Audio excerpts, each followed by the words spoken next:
parte da aula.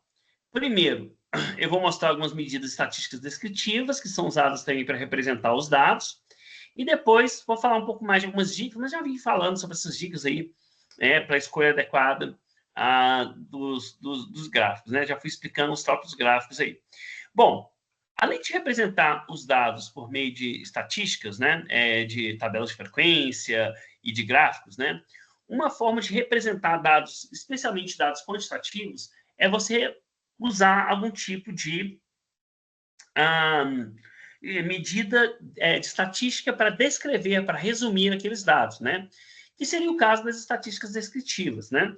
Na verdade, eu vou ficar bem no básico aqui, tá, gente? Vou mostrar o mais popular, que é a média, né?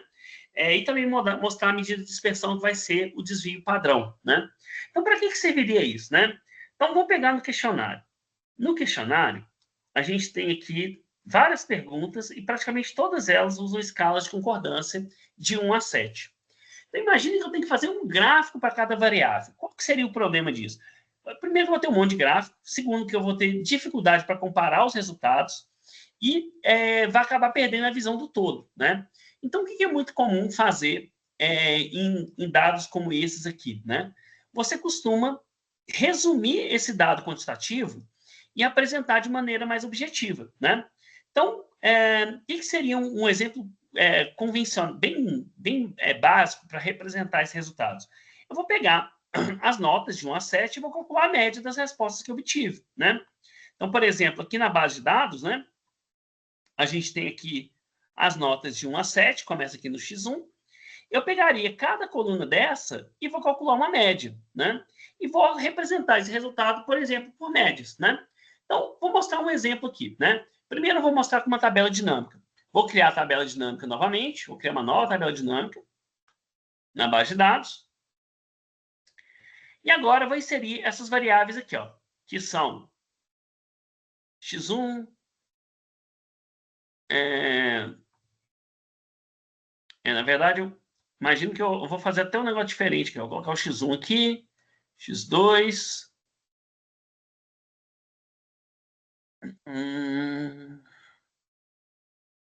Tá, como que para mexer isso aqui? X3, X4,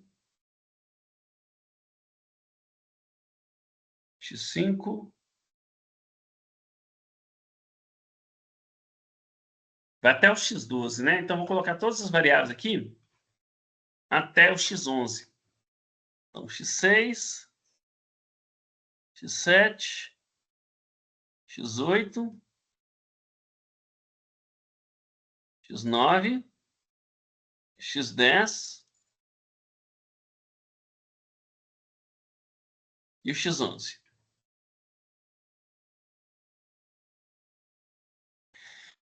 Bom, aqui ele está representando pela soma das respostas, mas eu quero apresentar pelo percentual, né? Pelo percentual, não, pela média, né? Então, o que eu posso fazer? Eu posso selecionar os dados, vou clicar com o botão direito e vou mostrar, resumir valores pela média. Então, o que eu tenho aqui? Eu já tenho a média de cada uma dessas respostas, né? Então, tem aqui... Ah, ele pegou só na primeira, tá? Tem que fazer nas outras aqui, então. Vou ter que mudar todas aqui por resumir valores por média. Média. Média.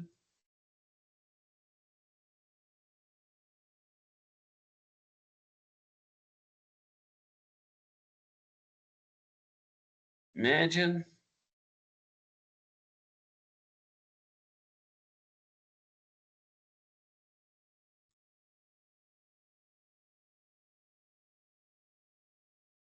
Então, vamos lá. Aqui a gente tem as variáveis, né? Que foram pesquisadas. São as perguntas que foram feitas, né? E eles concordavam com uma escala de 1 a 10. O ideal seria colocar essas perguntas, inclusive, na própria tabela, né? Então, poderia colocar aqui a primeira variável, pegaria a segunda variável, colocaria aqui, né? E assim por diante, né? Deixa eu ver se eu consigo fazer isso aqui de uma maneira mais prática.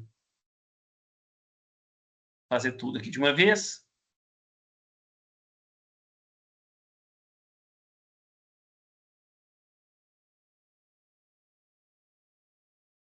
Agora eu vou colar aqui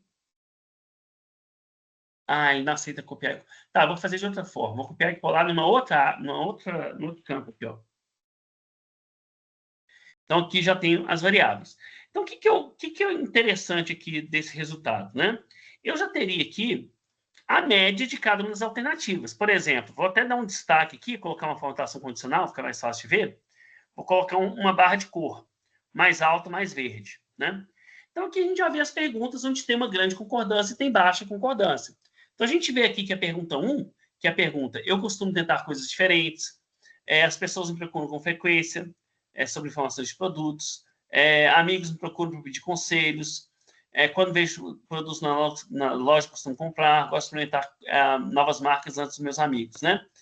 Então, aqui a gente já tem as perguntas que têm notas mais altas, alguns com notas intermediárias, como sou autoconfiante. Essa pergunta aqui também gosto de socializar, uma nota relativamente baixa, na verdade, né? Gosto de festas com muita música e muita conversa. E costumo comer refeições balanceadas. E a nota mais baixa tenta evitar frituras, né? Lembra que isso aqui é uma escala Likert que vai de 1 a 7, sendo que notas acima de 4 indica que existe concordância de forma geral, menor que 4 existe discordância de forma geral.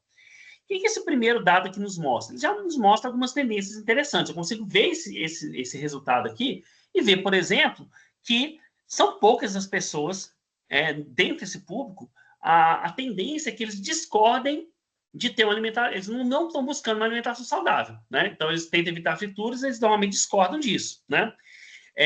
Busca a alimentação balanceada e nutritiva também, eles tendem a discordar, tá? Abaixo de 4 pontos, né? E já essa pergunta mais deles serem inovadores, deles gostarem de coisas novas, eles tendem a ter uma nota aqui positiva, né? Então, a média, ela tem que ter essa visão geral, né? E eu poderia, por exemplo, né? Aqui o ideal, gente, se eu tentar criar um gráfico aqui de barras, eu acho que vai dar erro, mas eu vou tentar aqui de toda forma, só para mostrar para vocês como fica muito mais... Deu certo. Só que ele pegou o rótulo da variável errado, né? Então, o que eu vou fazer? Eu vou pegar aqui, vou colar esse resultado aqui com valores e vou fazer agora esse resultado aqui. Vamos ver se vai dar certo. Acho que vai dar errado. Não, deu certo. Esse gráfico está muito simples, né? Então ele deu certo. Então, qual que é a vantagem aqui? Eu posso fazer um gráfico como esse, em que eu consigo apresentar todos os resultados numa só apresentação, né? Eu consigo mostrar numa só visualização os resultados de todas as variáveis, né? Então, por exemplo, aqui, vou mudar o eixo para ele ficar dentro do eixo dos dados. É importante que ele sempre mantenha o eixo original dos dados desse tipo de escala. Como a escala é de 1 a 7, eu mudo o mínimo para 1 e o máximo para 7, né? Um outro ponto que seria interessante é adicionar o rótulo dos dados para a pessoa ver o resultado. Então, vou adicionar o rótulo dos dados. Vou até diminuir o número de casas decimais aqui, ó. Selecionei, vou diminuir o número de casas decimais, colocar uma casa decimal. Então, aqui, uma outra coisa que eu posso fazer, vou mover esse gráfico e vou formatar ele numa nova aba, nova planilha. Aqui, vou aumentar um pouquinho essa fonte. Aqui tá razoável, vamos assim dizer, né? Não estaria ruim. Posso diminuir um pouquinho aqui o intervalo, clico em cima da barra, venho aqui nesses 3 pontinhos, nas 3 barras, vou diminuir essa largura, vou colocar uma largura de 5 pontos, vou falar que não tem nenhuma. Então, aqui, eu já consigo visualmente ver quais perguntas que têm mais concordância e mais discordância. Por que isso Por que isso é interessante, gente? Porque você consegue manter uma comparação de todas as variáveis de maneira muito mais objetiva. Em vez de eu fazer 11 gráficos, em um gráfico só, eu apresento um resumo de todas essas informações. Então, a média é muito comum para você usar para representar esse tipo de dado, tá? Tem outras medidas que são usadas para resumir o conjunto de dados, além da média. Então, a segunda é a mediana. Alguém já ouviu falar em mediana? Vocês conhecem? Alguém já ouviu falar? Você sabe o que é? Alguém sabe? Já ouvi falar, não sei se eu vou lembrar, se você coloca todas em ordem e pega as do meio, é isso? Exato, João. Certinho, exatamente. Na verdade, A as duas do mediana... meio, né, depende de Hã? quando é par e ímpar, né? Exato. Depende do 40. A mediana é uma estatística que ela separa o seu banco de dados ao meio, né? Então, aquela estatística que ela separa o seu banco de dados entre os 50% maiores e os 50% menores. Se o banco de dados tiver um número par de respostas, significa que ele tem 2 pontos centrais, né? Então, por exemplo, é 1, 2, 3, 4. O 3 e o 4, eles estão no meio, né? Então, a separação entre os dois vai estar no meio desses dois intervalos. Então, o que seria a mediana? Você pegaria esses dois valores do meio, né? Seria o 3, o 2 e o 3, na verdade, né? E faz a média entre eles. Então, 2 mais 3 vai dar 5, dividido por 2 vai dar 2,5. Então, 2,5 é a mediana. Ele separa 50% dos casos acima dele e 50% abaixo. Se o seu banco de dados tiver um número ímpar de observações, ele é exatamente o valor do meio do banco de dados, né? Se for, por exemplo, 1, 2, 3, 4, 5, o 3 é a sua mediana, porque ele separa o banco de dados entre os 50, pelo menos 50% maiores ou iguais a ele e pelo menos 50% menores ou iguais a ele, né? Bom, a mediana, quando que ela é recomendável? Quando o seu dado não é quantitativo, quando o seu dado ele não é um dado quantitativo, seja um número contínuo, né, como idade, renda, e também quando o seu dado seja quantitativo, mas é por meio de uma, né, tipo, por exemplo, a idade das pessoas, por exemplo, né, no número discreto, na verdade, né? A mediana, ela se aplica quando os dados, por exemplo, são ordinais. Então, por exemplo, até a ordem de chegada, seria aplicada a mediana, né? Então, você poderia utilizar. Uma outra aplicação que é muito comum da mediana, quando você sabe que tem casos extremos, né? Então, vou dar um exemplo aqui. A gente tem aquele dado sobre a renda, né? Essa aqui, ó. E você observa que tem alguns valores muito grandes. Eu vou ordenar aqui aquele faturamento. Eu fiz aquele exemplo na aula passada, né? Eu vou ordenar aqui do faturamento e a gente vê aqui, ó, que tem alguns valores muito altos. Então, se eu calcular a média de faturamento, então a fórmula da média no Excel é média, você abre aqui, seleciona o intervalo. Selecionei, fechei. A média de faturamento aqui, ela é de 860 mil. Aí você pode dizer, nossa, então as empresas faturam em média 860 mil. Só que essa média, ela está levando em conta que tem casos muito altos em relação ao padrão. A mediana, que vai ser a fórmula média, então vou colocar aqui a mediana. Oba, errei. A mediana é essa aqui, que é média. Se eu selecionar, ela vai ser um número muito mais baixo. Por quê? Porque eu tenho casos extremos. Então, quando que a mediana também é recomendável? Se você tem dados quantitativos, mas você sabe que tem extremos, é mais comum usar a mediana. Por exemplo, seria mais adequado calcular, ao invés de calcular a renda média do brasileiro, você calcular a renda mediana. Se você tivesse uma amostra da renda real das pessoas, provavelmente faria mais sentido você calcular a mediana e não a média, porque a renda é conhecidamente concentrada. Então, né, existem algumas pessoas que têm muita renda. Se você jogar isso numa média, ele vai puxar a média para cima. E aí vai dar a impressão que as pessoas ganham 5 mil, 6 mil reais, mas na verdade porque tem alguém lá que ganha 200 mil, 300 mil. Então, quando você sabe que seu dado ele tem esse tipo de distorção, é recomendável também você usar a mediana, porque ela vai representar mais a tendência do seu banco de dados, né? O seu banco de dados realmente ele vai estar mais próximo, né? Se você excluir esses valores extremos aqui, ele vai estar mais próximo desses 178, né? Uma aplicação também comum, tá, gente? Mas é uma estatística um pouco mais... Eu até esqueci como que é a média, essa aqui, ó, média interna. O que é a média interna? É também uma alternativa no caso de outliers. Você elimina os casos extremos antes de você calcular a sua média. Você pega o seu banco de dados e elimina o percentual, pega a parte central do seu banco de dados como um determinado percentual de casos. Por exemplo, eu quero medir a média dos 95% centrais, né? Então, poderia pegar aqui a média interna, seleciono, e vou colocar, por exemplo, 95%, 0,95%, né? Então, o que eu estou calculando aqui? É a média dos 95% casos centrais. Ele calculou aqui os casos que estão no extremo, de 2,5% para cima, 2,5% os mais altos, e calculou a média, né? Então, essa média truncada também seria uma alternativa à mediana. Você vê que elas estão bem próximas aqui, né? Se fosse, provavelmente, se eu usar um valor aqui, por exemplo, de 90%, Não tá dando nem diferença, porque o meu banco de dados é tão pequeno, né? Se eu jogar 90... Ó, a média de 99 deu exatamente a mediana, né? Mas, inclusive, está estranho ter dado esse valor, viu? Não era para ter dado isso, não. Que estranho. Ser idêntico à mediana? Ah, não, ele está pegando o valor. Aqui é o valor central. Então, peraí, então vou colocar aqui assim. É isso mesmo. Aqui é o percentual que você exclui, não o percentual que entra, tá? Então, se eu pegar, por exemplo, se eu quero pegar a média dos. Eu quero excluir, por exemplo, 10%. Então, essa aqui é a média interna. Então, eu estou excluindo 10% dos casos, 5% acima e 5% abaixo.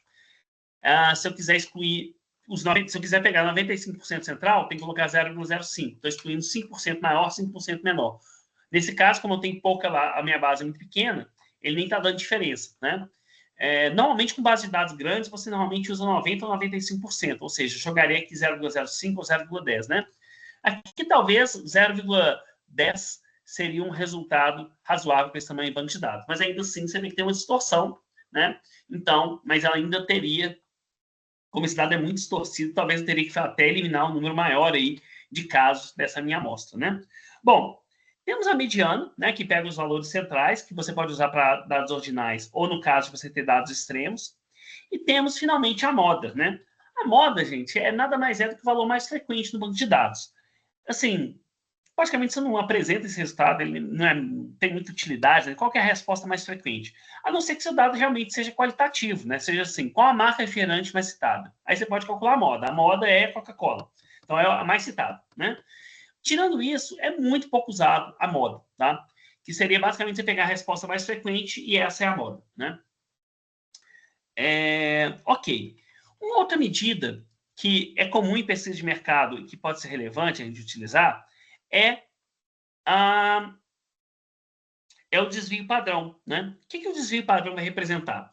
O grau de homogeneidade que você tem nas respostas. O desvio padrão, ele basicamente indica o quanto que as respostas elas estão variando, em média, em torno da média. Então, assim, naquela sua escala de medida, qual que é a variação que eu tenho em torno daquela média, na média dos seus dados, tá? O cálculo é um pouquinho mais complexo, não vou entrar no cálculo em si, né? Não precisa, né, da forma matemática, mas a ideia é uma medida de dispersão, que vai mostrar o quão próximo aqueles valores estão da média. Ele tem algumas utilidades importantes aqui na pesquisa de mercado, né? Eu vou calcular o desvio padrão, por exemplo. A fórmula no Excel é o DESIPAD-A, que é o desvio padrão da amostra. A gente está trabalhando com uma amostra. E aí eu vou selecionar aqui a minha base de dados iniciando com X1, né? Então, eu vou fazer de maneira mais rápida aqui, sem usar a tabela dinâmica agora, tá? Usando a fórmula. Ele já calculou aqui o desvio padrão da primeira variável, né? Agora, como eu já selecionei ali aquela coluna de referência, se eu puxar essa fórmula para a esquerda, lembra, o cursor está aqui, branquinho, mais gordinho assim, passo ele no canto inferior esquerdo, ele ficou um cursor mais fino e mais escuro, né? Se eu clico no botão esquerdo e movo aqui para a direita, ele está agora puxando aquela fórmula, né? Olha que interessante aqui. A gente tem variáveis com menor desvio padrão, é aquelas onde tem, basicamente, todo mundo tem opiniões similares. As respostas não variam tanto em relação à média. Então, por exemplo, a pergunta número 1, a pergunta número 2, a pergunta número 11, a número 9, a número 5. São todas perguntas em que a resposta, né, ela tende a ser relativamente estável, né? Ela não tem tanta variação, não tem tanta divergência de opinião. Já a pergunta, por exemplo, a 4, ela mostra algo interessante. A 4 e a 8. Por mais que elas tenham uma média baixa, que indica que muita gente discorda, que não está procurando fritura, que não evita fritura e que não busca refeições balanceadas, ela mostra que tem um grupo, sim, de pessoas que está concordando com isso. Provavelmente essas perguntas aqui eu vou ter algum nicho ou segmento de mercado. São perguntas que a maior parte das pessoas elas discordam, mas tem um grupo de pessoas que está concordando. Ou seja, esse desvio padrão está mostrando que existe uma divergência nas opiniões para essas perguntas aqui. Eu poderia usar isso, inclusive, para explorar, para tentar identificar qual o perfil das pessoas que respondem, que concordam com essa alternativa. Por exemplo, comparar quem deu nota 5 para essas duas variáveis para quem deu as demais notas, né? Quem deu as notas menores que 5 para essas duas variáveis. Para identificar, por exemplo, se tem um perfil de pessoas que buscam alimentações saudáveis. Talvez esteja aí uma oportunidade de mercado, né? Então, aqui eu tenho um exemplo, né, do uso do desvio padrão para você identificar, por exemplo, o grau de concordância ou discordância em relação a um termo, né, aqui da pesquisa, né? Então, o desvio padrão também pode ser usado e representado para essa finalidade, tá? E você vai fazer isso para dados quantitativos e também permite você comparar rapidamente um grande conjunto de respostas e de variáveis de maneira bem dinâmica, vamos assim dizer, né? Bom, em relação à análise, gente, eu acho que era isso que eu queria passar assim, de base, né? Para esse padrão. Essas boas práticas eu fui apresentando aqui na hora que está falando dos gráficos, né? Poderia... o que você tem que colocar no gráfico, a questão dos eixos, né? Você colocar ali, evitar quando você usa um gráfico de setores, quando você usa um gráfico de barras, os gráficos de linha com a ideia de tendência, normalmente para dados ao longo do tempo. Então, essas daí foram as boas práticas. Foram as boas práticas que eu apresentei aí ao longo desse filme. Só um segundo.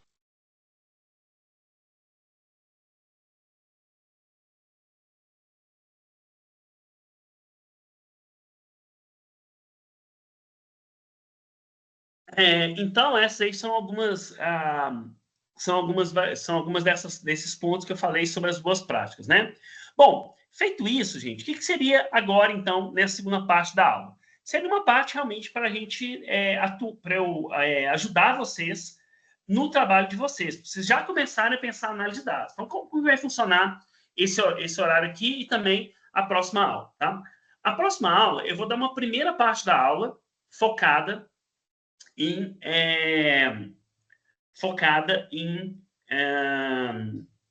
na construção do relatório. Então, falar assim, o que normalmente tem que ter no relatório, falar do modelo, o que você tem que colocar no relatório, né? O que se espera desse relatório, né?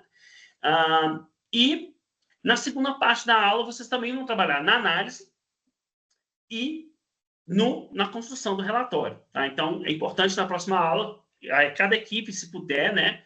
O ideal seria que pelo menos uma pessoa de cada equipe tenha um computador para vocês trabalharem e realmente fazerem as análises lá durante a aula, tá? E esse horário agora também é para fazer isso, tá? Então, essa é a parte aqui da aula. A gente vai... vocês vão... a ideia é que vocês possam se reunir e eu vou conversar com vocês. Então, normalmente eu faço no Teams mesmo, mas eu sei que praticamente todo mundo está com acesso externo, então não adianta criar uma turma aqui, vocês não vão conseguir trabalhar bem. Então, o que é a minha sugestão, tá, gente? Vocês se reúnam na ferramenta que vocês quiserem, tá? Vocês podem reunir no Meet, né? Se vocês tiverem Vamos colocar aí o Meet, Zoom, que alguém... vamos pegar o Meet e o Zoom, que eu acho que a maioria vai ter, né? Para ficar também em várias ferramentas, porque às vezes eu não vou instalar nenhum software se eu tiver aqui, né? Eu não vou entrar no Skype aqui, porque eu já instalei o Skype tem anos, eu não uso outras ferramentas, então, assim, para não ter que instalar uma outra ferramenta, vamos ficar ali no Meet ou no Zoom, né? Ou no Teams, se você quiser fazer no Teams também, tiver como reunir aqui, mas o Teams tem um problema de você ter a conta, né? Se for conta externa, eu posso conectar também, não tem problema não, só você me convidar, né, para essa conta. E como que a gente vai fazer para vocês, para poder reunir? Vocês, entre si, criam sua reunião, né? Eu vou colocar aqui as informações de contato, né, para vocês me mandarem. Então, por exemplo, o Meet, você vai mandar para esse e-mail aqui, que é o meu e-mail, meu Gmail. No Zoom é a mesma coisa, tá? Só você mandar um convite para esse e-mail aqui, se for no Zoom. E se for no Teams, você pode mandar para esse e-mail da UFMG que está aparecendo aqui, que eu uso minha conta da UFMG para entrar, tá bom? Que é a perreizufmg@ufmg.br. Então, você se reúne com a sua equipe, me chama lá para tirar as dúvidas, né? Mostra a base de dados, aí a gente pode perguntar, pode ver como está evoluindo o banco de dados, dúvidas sobre coleta, mas a ideia é que a gente já começasse a, efetivamente, analisar os dados, né? Ver os dados que você tem e eu dar algumas dicas para vocês o que vocês podem fazer. Então, eu vou deixar vou deixar a tela compartilhada por enquanto, mas eu vou fechar o microfone aqui e aí eu fico aguardando vocês mandarem, né? Mas antes de mover também, gente, alguém tem alguma dúvida de como seria esse processo, então? O que a gente vai fazer agora? Ficou claro o que tem que fazer? Pessoal? Acho que ficou claro. Mas se você puder dar uma resumida de novo, então. Basicamente o seguinte, gente. Você vai mandar um e-mail para sua equipe, um WhatsApp, vai abrir uma sala de reunião onde eu posso entrar, vai me mandar o link dessa sala, caso você tenha dúvida, tá? Se você não tem dúvida, ok. Mas esse horário é para que vocês tirem dúvidas sobre como está coletando os dados, sobre começar a analisar esses dados, o que você tem que começar a fazer, o que você pode fazer. E aí eu vou entrar em cada equipe e vou conversando, entendeu? Eu acho que a gente vai dar uns 15 minutos aí por... Se eu tiver 5 equipes, dá uns 10 minutos por equipe. Então, eu vou entrar no meu e-mail aqui e, à medida que for recebendo os convites, eu vou entrando no e-mail, entendeu? Eu vou entrando aqui e vou vendo quais são os grupos que já criaram as equipes. Ok? Beleza. Beleza? Estou aguardando aqui. Tá bom?